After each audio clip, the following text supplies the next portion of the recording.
Hello and welcome to another edition of Mailbag.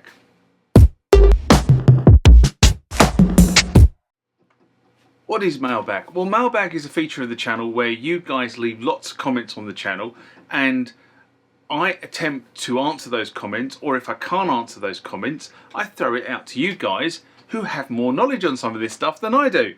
So let's get into the first mailbag of this session. Remember, like, comment, subscribe to the channel. Go over to Instagram and follow me there. Go over to Facebook, follow me there. That's where the normal notices are. And consider becoming a Patreon.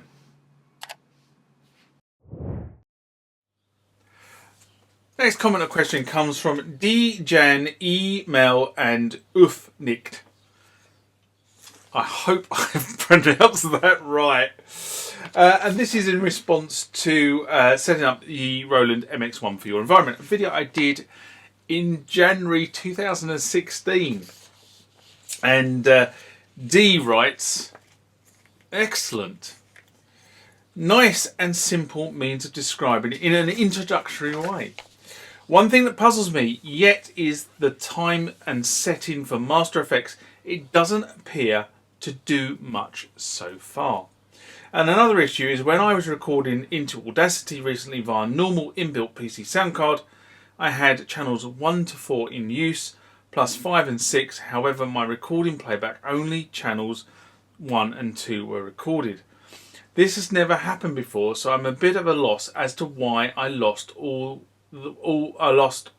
amounted to 3 hours work.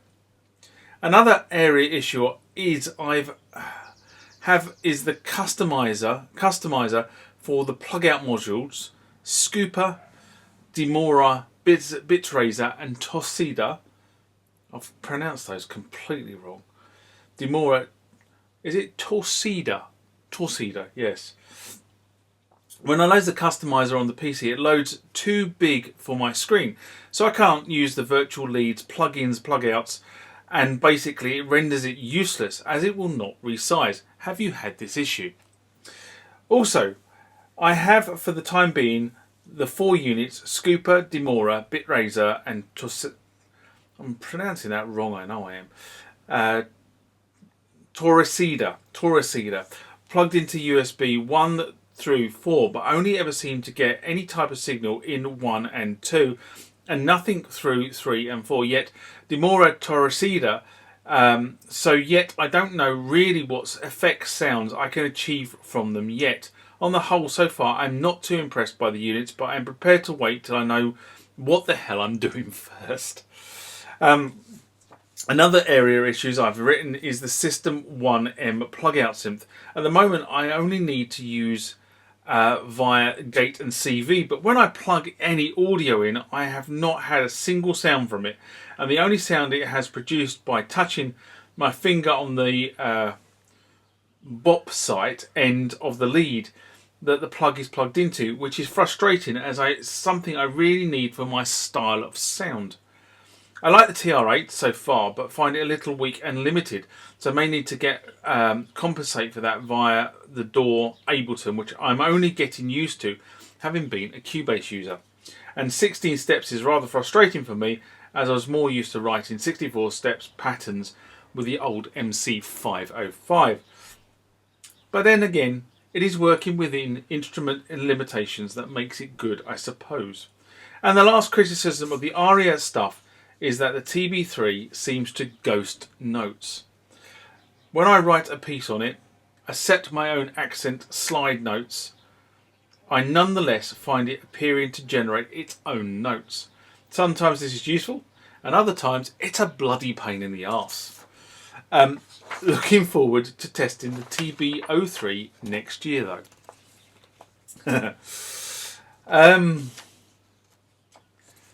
Right. Where do we start? Firstly, it's always thankful for feedback. So thank you very much for the feedback on the channel. And I realise that this question is 6 years old. But I've only just realised it hasn't been responded to, and someone might get some information out of the response. So let me explain what has happened. At this point in time, YouTube changed the policy on visibility of comments.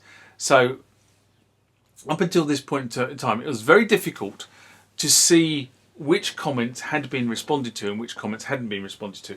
And then YouTube added a filter, and when they added a filter, it was actually easy. Then you just put the filter on and all of a sudden you could see which comments had been responded to and which ones hadn't, and this one hadn't. So I responded to it on the grounds that somebody else might get some use from the response. So I have to apologise. The fact it was 6 years old when I came to do it, actually the response. But on the flip side of that, it was just the way that YouTube was set up, so it just got missed in the myriad of comments that actually got put against this video. Anyway, I have to say that time setting on the master effects does change the timing of the effects, but not massively. So it's kind of irrelevant. I find that I have to move mine fairly significantly to get the effect. So you're not making subtle movements. It's more or less a if you get my drift. So I get the response I'm expecting. In terms of the PC card, I do not think I understand the question that's being asked. The MX1 presents through the USB all mixer channels. So you get channels 1 to 18 presented through the USB.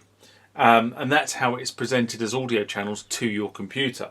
So, but the audio right and left mix is what's going into the mixer based on the input level settings. So it's worth pointing out that the audio out includes the effects, whereas the USB out runs the effects dry, or runs no effects, effectively runs the signal dry.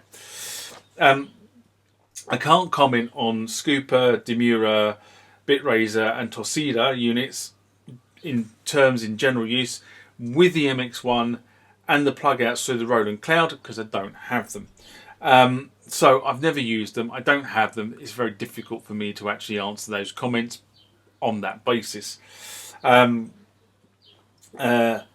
I'd also not downloaded any of the plug out editors for these particular effects. So again, I'm sorry, I can't help you there either.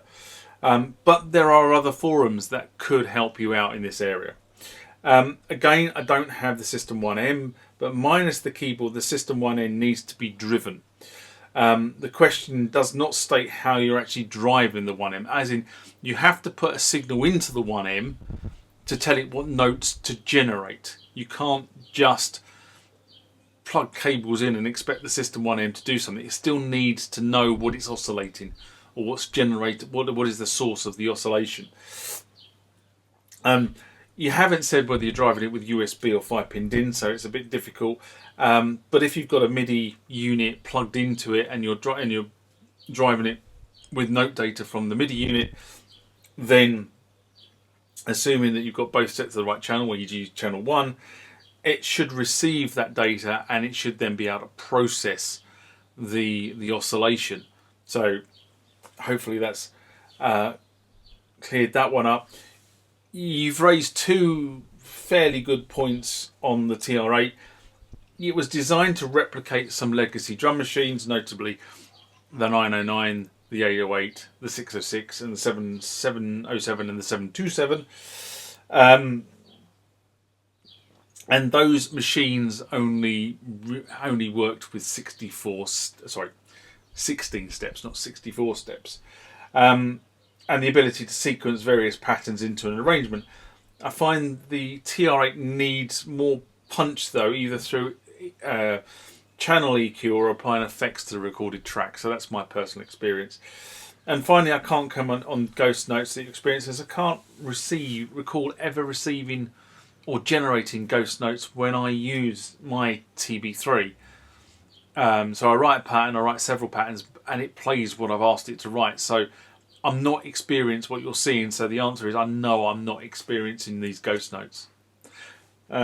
Hopefully, if somebody else is reading this, they realise, or it's of help to them, should I say.